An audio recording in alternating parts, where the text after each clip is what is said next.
గారిని మాట్లాడవలసిందిగా ఆహ్వానిస్తున్నాం.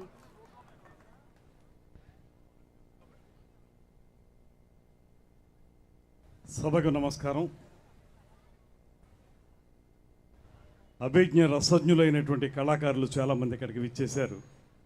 వారందరికీ కూడా శిరస్సు వంచి నమస్సుమాంజలి తెలియజేస్తూ మీ అద్భుతమైనటువంటి కళాఖండాలను ఇక్కడ ప్రదర్శిస్తున్నారు. మీ అనితర సాధ్యమైనటువంటి ప్రతిభకి మరొక మారు నమస్సుమాంజలి తెలియజేస్తూ, అదేవిధంగా పైన ఎండ తాకిడి, కింద మా ఉపన్యాసాలు జోరు, వీటి మధ్యలో ఇబ్బంది పడుతున్నటువంటి విద్యార్థులు విద్యార్థినిమణులు ఎవరైతే ఉన్నారో మీ అందరికీ కూడా శుభాశీస్సులు అందజేస్తూ, ఇది ఒక ప్రత్యేకతతో కూడినటువంటి కార్యక్రమం. దయచేసి మీరందరూ కూడా మేమందరం మాట్లాడినటువంటి విషయాల్లో ప్రధానమైనటువంటి అంశాన్ని మీరు గుర్తించాల్సింది, ఎవరైనా ఎక్కడైనా సరే ఒక ఆర్ట్ గ్యాలరీలో తమ యొక్క ప్రతిభను చూపించుకుని ఆ 4 గోడల మధ్యకే పరిమితమై ఉన్నటువంటి పరిస్థితి నుంచి ఆ 4 గోడల్ని ఛేదించుకుని బయటకు వచ్చి తమ ప్రతిభని ప్రదర్శించేటువంటి అవకాశం కానీ, 10 మంది వాటిని చూసి ఆస్వాదించేటువంటి అవకాశం కానీ, తద్వారా ఆ చిత్రపటాన్ని వేసినటువంటి కళాకారుడు తన్మయత్వం చెందేటువంటి అవకాశం కానీ ఇలాంటి చిత్రకళా వీధి ద్వారా మాత్రమే సాధ్యపడుతుందనేటువంటి మాటని మా శాఖ నమ్మింది. అందులో ప్రధానంగా ఈ కార్పొరేషన్ చైర్పర్సన్ అయినటువంటి తేజస్విని గారు ఈ కార్యక్రమాన్ని రూపకల్పన చేసి మొట్టమొదటగా రాజమహేంద్రవరం, కళలకు కాణాచి అయినటువంటి రాజమహేంద్రవరంలో ఈ కార్యక్రమానికి శ్రీకారం చుట్టాం. తర్వాత రాజకీయ చైతన్యం అత్యద్భుతంగా ఉన్నటువంటి గుంటూరులో ఈ కార్యక్రమాన్ని ద్వితీయ విఘ్నం లేకుండా సాగిస్తున్నాం.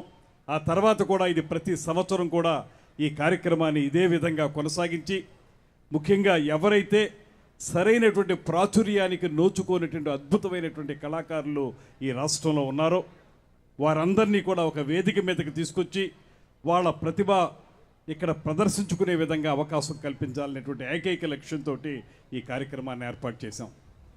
ముఖ్యమంత్రి చంద్రబాబు నాయుడు గారు, ఉప ముఖ్యమంత్రి పవన్ కళ్యాణ్ గారు, పైనుంచి ఆశీర్వదిస్తున్నటువంటి నరేంద్ర మోడీ గారు, వారి ముగ్గురి కలయికలో నారా లోకేష్ గారి యొక్క సారథ్యంలో ఇవాళ రాష్ట్రంలో అభివృద్ధి సంక్షేమంతో పాటు కళలకు కూడా ఒక అద్భుతమైనటువంటి అవకాశం లభించినటువంటి సందర్భాన్ని మీకు గుర్తు చేస్తున్నాను.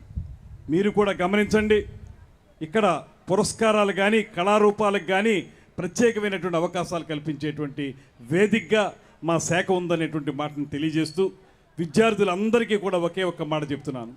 మీరు ఈ ఉపన్యాసాలు విన్నారు, మీకు పాఠశాల కానీ కళాశాల కానీ సెలవు ఉన్నప్పటికీ లేనప్పటికీ కూడా ఈరోజు ఇబ్బంది అయినప్పటికీ కూడా పూర్తి స్థాయిలో ఇక్కడ ఉన్నటువంటి ప్రతి ఒక్క చిత్రపటాన్ని వీక్షించండి, గమనించండి.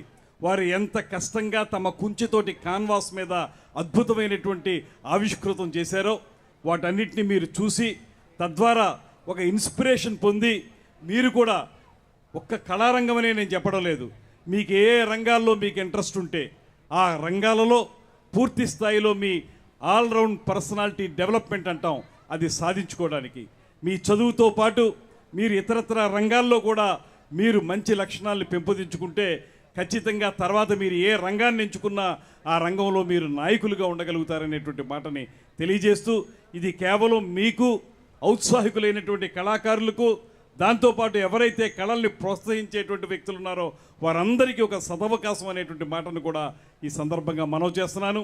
కొంతమంది విమర్శిస్తున్నారు రహదారిని మూసేసి ఈ కార్యక్రమం చేయాలని. నేను ఒక్కటే మనవి చేస్తున్నాను, ఏనాడు కూడా 5 సంవత్సరాల కాలంలో ఆ ప్రభుత్వ హయాంలో కళాకారుల మొహంలో చిరునవ్వు మనం చూడలేదు. వారికి ఇచ్చేటువంటి పురస్కారాలను ఆపేశారు. అది ఉగాది పురస్కారాలు కానివ్వండి, కళారత్న పురస్కారాలు కానివ్వండి, కందుకూరి పురస్కారాలు కానివ్వండి, నాటక పురస్కారాలు కానివ్వండి, దేనిని కూడా వారు ఏ ఒక్క రోజును కూడా అమలు చేయలేదు.